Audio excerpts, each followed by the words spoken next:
In 2004, the social psychologist Robert Cialdini wanted to figure out what motivates people to reduce their energy use. So he was testing a number of messages that got people to try to reduce their energy use at home. They picked a suburb in northern San Diego, San Marcos. They picked 1,200 homes. They divided them into groups, and they gave them different messages. They did it via door hanger. The first door hanger said, it's summer, it's time to save energy, reduce your energy use. And then their messages were, number one, reduce your energy use because it helps the planet. It's good for the earth. The second message was reduce your energy use because selfishly it saves you money. And then the third message was do your part. Reduce your energy use, do your part. So among these three messages, which do you think was most persuasive to get people to reduce their energy use? You guys are experts. You should know the answer right off. Yeah, that's right. None of them. In fact, some of them actually led to increased energy use. They hung one more door hanger, and this one said, a majority of your neighbors are saving energy. Any idea what sort of effect this had? Yeah, 10% reduction in energy use with that message. It gets more interesting. They followed up and they asked the participants, hey, did you reduce energy use? Everyone lied and said, of course I reduced energy use. They said, why did you reduce energy use? And the most cited example was, I did it because it's the right thing to do. The second was, I did it for the earth. These are kind of collective sort of actions that they're doing. Then you see the others, control, self-interest. At the bottom, the least cited were these descriptive norms, or I'm doing it because my neighbors are doing it. So two takeaways here. That social norm is the most powerful, at least in this study. And number two, either no one knows that it influences them or they're unwilling to admit that. So I'm fascinated by this study because it reminds us that we're social creatures.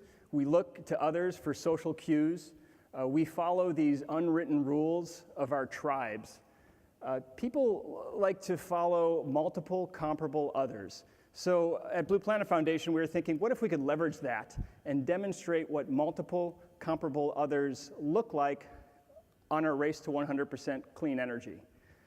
Now, Blue Planet Foundation, we've been at the table for a decade, advocating for strong policies, targets for transportation and renewable energy and the like. We understand the power of policy to lift that floor. But we also recognize that we need a new level of ambition if we hope to achieve our carbon targets and keep under our Paris temperature goals. We're not going to stay within our budget with policy alone. We need new technology, we need new business models, we need innovation, we need all of that. But we need something more. We need to change the culture of energy. And that's something that we can do today, right now, with the right signals and with the right stories. So I'm happy to announce our We Are 100 campaign. This is a partnership with many folks with support from Elemental Accelerator. And what we're doing here is featuring 100 voices, 100 stories from across the state, organizations, individuals, businesses that are doing something durable in service of our 100% clean energy future. That could be renewable energy, energy efficiency, transportation, lifestyle changes, anything that moves us closer to 100%. The objectives are to showcase these actions, lock in behaviors, and really pull together disparate communities under this common goal. But our mission is to establish new neighborhood norms. We see these voices as our door hangers, if you will, that are kind of indicating what the expectations are of behavior in this new world that we're moving into. So let me introduce our first We Are 100 voice. Her name is Karen Young. You may know her. She lives out in the Waianae Coast. Karen is unique because she was an early adopter of not only photovoltaic in 2005, but photovoltaic and battery storage before that was even a thing. So this was, maybe we had 100 folks with PV on the roof. Now we have 80,000. So she was there at the get-go, installed battery storage grid-tied, and shortly after she installed it, something interesting happened. But I'll let Karen tell the story.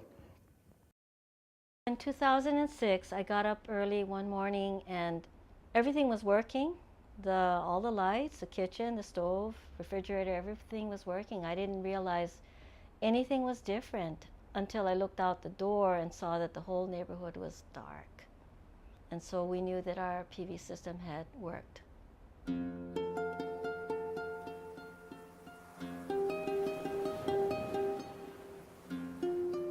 My name is Karen Young. I live in Waianae, Oahu, the west side of the island. You know, at the time they did these periodic announcements about where pollutants in the air come most heavily. And number one was Kahe, which is on our side of the island.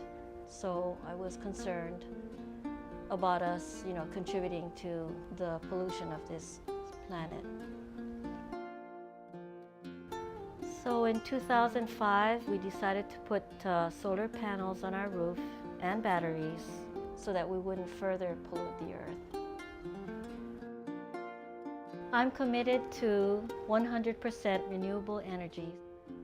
I do want to get an electric car and I'm planning to upgrade our PV system. 100% renewable energy is important because then we won't be contributing to further climate change. And I think each of us plays a part in doing it, no matter what we may think in terms of being just a small person. I think we all have to do it. We have a beautiful earth, you know, so we need to protect it.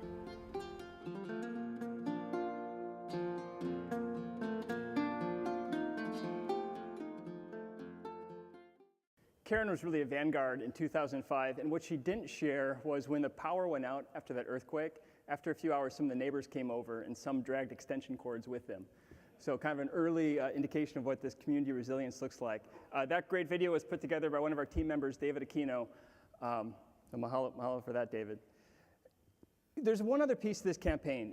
Folks are going to feature an action that they've already taken, and then they're going to announce a stretch commitment, something that gets us further to our clean energy goal. So the thinking is this is a journey. It's just not just once and done. It's one step and then another step and then another step. In Karen's case, you heard her commitment was to retire her car and get an electric vehicle in its place. So to many people, you know, you think about this 100% renewable energy goal, and they think that's great, but it just doesn't relate to their practical, everyday experiences. It's more of an abstraction that it's a policy. They don't know how to connect with it. So we want these stories to really show how you connect with this goal. For other folks, they might think, well, 100% is great, but that's not my job. That's the utility's job or someone else's job.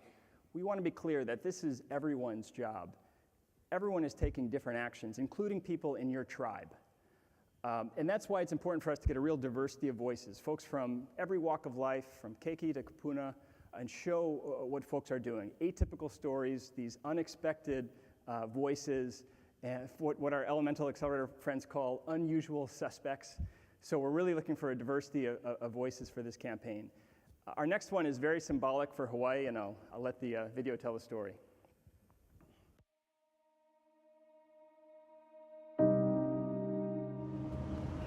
Iolani Palace is the living symbol of King Kalakaua's vision that Hawaii was a modern and progressive nation.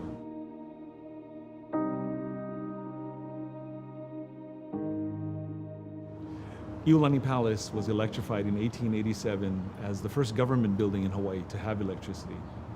And this predates electricity at the White House by 4 years. In fact, we tell visitors that Iolani Palace was one of the first palaces in the world to have electricity. We had been using incandescent bulbs here from 1887 all the way until 2016. From our standpoint for the palace, we've already seen what oil has done to us. We have gone through some very big ups and downs financially trying to pay our electricity bill. So we've taken a number of energy efficiency steps here at the palace. The first was tinting our windows. The next involved replacing our air conditioning system with a much more energy efficient one. And then we did our LED replacement projects, which was just completed last year. So we're definitely looking at clean energy to power the palace, looking at solar and also community solar as well. And we're hopeful that that time will be coming in the very near future. Moving to 100% renewable energy is extremely important to me. It's also important to the palace because We can't continue to consume the way we have been for the last 100 years. We need to find, and we will find, a better way to power all of our buildings here in Hawaii. We are committed to keeping King Kalakaua's legacy alive, of looking at modern technology to move us forward.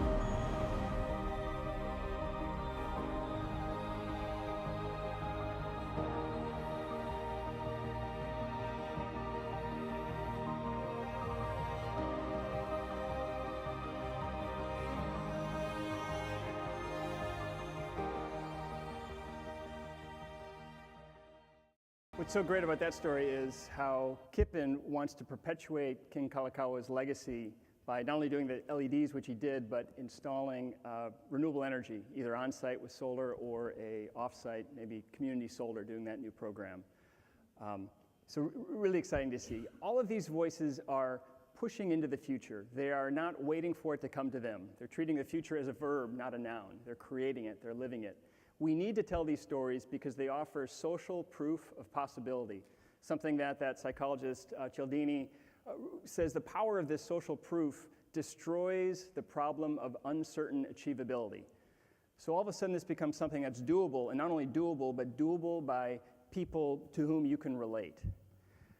So we invite you to join us on this journey. We're looking again for a diversity of stories from across the state, all sorts of voices, atypical voices. We all know that you have someone that you know who's ready to make a bold commitment or has done something meaningful, so please share on weare100.org. As we see it, 100% renewable energy isn't an act of the legislature so much. It's really an act of Karen. It's an act of Kippen. It's an act that we all take, decisions that we make every day. And we realize some of those decisions will be made at the Capitol or the Public Utilities Commission or at the utility, but a lot of them will be made in living rooms or in boardrooms or in this last example, in the kitchen. So folks know Ed Kenny, the local chef. He's a 5-time James Beard semifinalist for Best Chef in the West.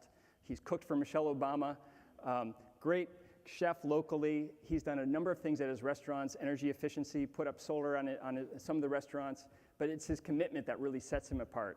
He wants to retire his natural gas cooking and experiment cooking with renewable hydrogen gas. Something super cool that it would be great for someone of this credibility demonstrating what that actually looks like, cooking a gourmet meal without changing the climate. So we were going to have him do a demonstration today and have samples for you all, but we were told by the Hilton, no can. And it wasn't because it was going to be a little mini Hindenburg, it was because they actually have a fire code prohibition against open flames in ballrooms. So unfortunately, that's not going to happen today, but it's going to happen soon, and we'll make sure you're aware of when we do that. But really cool having Ed demonstrate that Hawaii is where the future happens first. You know, we are social creatures, we know this, we look for social cues from others, we live by these unwritten rules of our tribes. We need to make policy changes, we need innovation, we need business to come along, but we also need to change the energy culture, and that's something that we can do right here, right now, with the right stories. 100% renewable energy, it's a concept, it's a policy, but really it's our commitment to the globe. We want to model what that looks like to the globe. And We Are 100 shows us what it looks like when we choose to go together. Mahalo.